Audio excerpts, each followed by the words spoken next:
Well, we do have some more big stuff regarding the situation with Florida State and this tweet that I saw last night regarding ESPN, the College Football Game Day, going to, I believe it's the Week 0 Ireland game that Florida State will be involved in.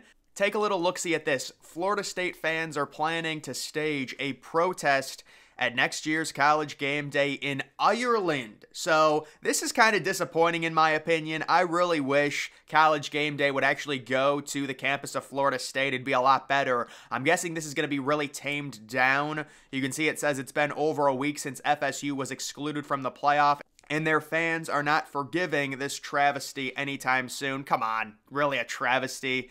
Many Seminole fans are placing blame on ESPN, talking about their ties to the SEC and the college football playoff. Listen, ESPN also owns the ACC, so when ESPN announced that their game day show was heading to see FSU play, the fans immediately organized. Currently, they plan to bring in signs targeting Kirk Herbstreit and more. So that is happening with Florida State next year. Apparently, they're playing a game in Ireland. Again, I think this is going to be a very toned-down version of a protest, considering it's not on Florida State's campus. I think it would be great for college football if College Game Day embraced the hate and actually went to FSU's campus next year, and we could get some great TV, but maybe they would say, oh, it's unsafe. Either way, that's going to be happening. Florida State, my prediction is, I'm guessing there's going to be a lot of opt-outs. We've already heard about one of the receivers for Florida State opting out. Very likely going to lose their bowl game to Georgia. Not that it matters, considering at this point it is a meaningless game. Unless, of course, they somehow win, then I do expect Florida State to claim the national championship, kind of like we saw UCF do after they beat Auburn back in like 2018. And then we do have more Florida State stuff. Look at it. This is out of control. Florida Attorney General launches investigation into FSU. I'm investigating unprecedented football snub. So apparently, you know, this is probably a situation where they want the emails, they want to know what went on, was there any collusion between ESPN and the College Football Playoff Committee in giving Alabama the spot over FSU, and I don't think there is any. This is a situation where we saw FSU in back-to-back weeks with backup quarterbacks just not play well, and if we're talking about a matchup between Florida State and Michigan, pretty much all of us are going to pick Michigan. You saw Michigan and their reaction when it was announced that Alabama was going to be facing them and not Florida State. They were very angry about it. They were not happy. But another thing about Florida State, you can see top transfer QB DJ Uiagalelei excited to visit FSU. What to make of Florida State's pursuit of QBs, DJ Uiagalelei, and I would guess that would say Cameron Ward. Now, in my opinion, it seems like all of these leaks have been pretty spot on. You had Riley Leonard to Notre Dame, you have Cam Ward possibly to Ohio State or Miami, and you have DJ Uiagalelei linked with FSU, and now he's visiting FSU this weekend. So right now it seems like FSU is angling to get DJ some NIL money. With him visiting, this is moving in a very positive direction for their potential pursuit of him, possibly getting him committed very soon, and it looks like he could be the next quarterback of FSU next year. He is a veteran. He's a big boy. On 3rd and short, 4th and short, he's going to be really good. I think he's kind of underrated right now because he kind of had a few bad games there towards the end at Oregon State, but he's got a cannon of an arm, and he is a big behemoth of a man that's very hard to bring down. You also have this, and this is really the changing structure of college football. The SEC tweeting this out, September 28th of 2024, 7:30 night game, regular season, Georgia at Alabama on ABC. This game would normally always be 3:30 on CBS.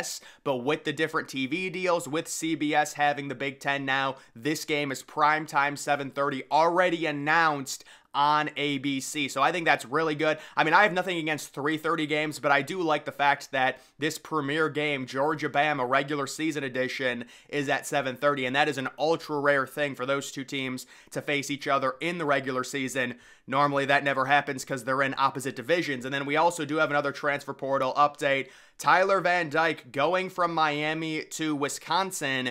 This is basically a carbon copy of Tanner Mordecai going from like SMU to Wisconsin. Tanner Mordecai and Tyler Van Dyke seem like very similar quarterbacks. I don't know. If I was a Wisconsin fan, I would not be too excited about this. We'll see. Tyler Van Dyke had a very strange career where he started out really well, and then the last 2 years have been very, very bad. This past year, he actually got benched, so it's a tough situation. Wisconsin needs a QB. He's a veteran. He's shown flashes in the past.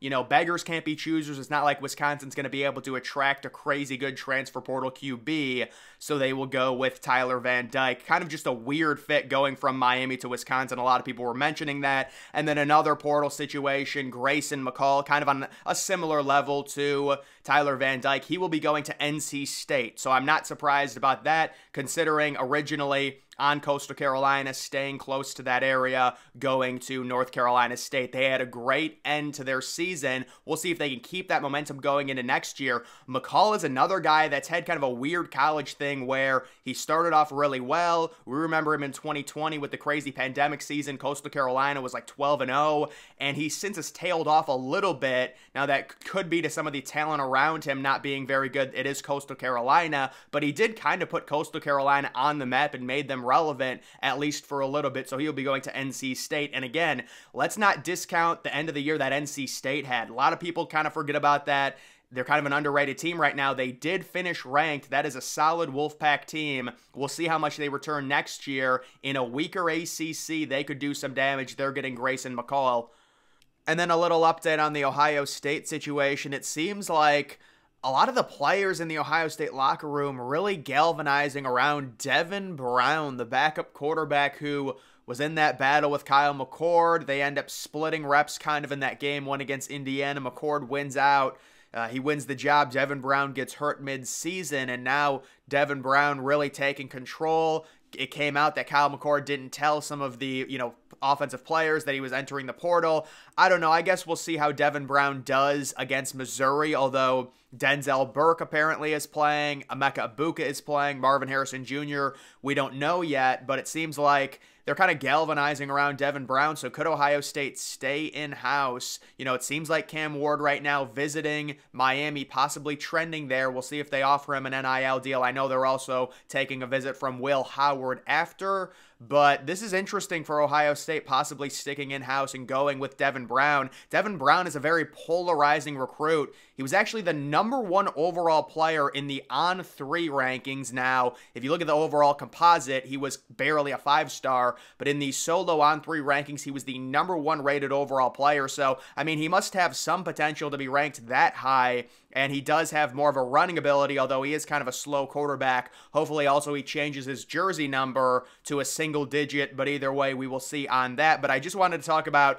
Florida State, their fan base. They're still pissed off. The Attorney General of Florida, we heard the stuff about Ron DeSantis coming out, being angry about it. They are still mad about their playoff stub, and certainly they're well within their rights. I said we needed to expand from the 4-team playoff for multiple years, and we finally have a situation where a team that very clearly, even with the injuries they've suffered, should have a chance to win the national title. Even if it is an anecdotal thing and they get blown out, they should still be given a shot. They were in a Power 5 conference, they went undefeated, but the issue is when you have an imperfect system, imperfect things are going to happen, and this was an imperfect thing where you have an Alabama team, and we can all see that Alabama at this point with their roster going up against Florida State with their roster, Alabama is the superior team. Yes, they have the loss, but they also have a better strength of schedule. They've got a better resume. They've got better wins. It was very hard to judge, and you create a situation like this, unfortunately.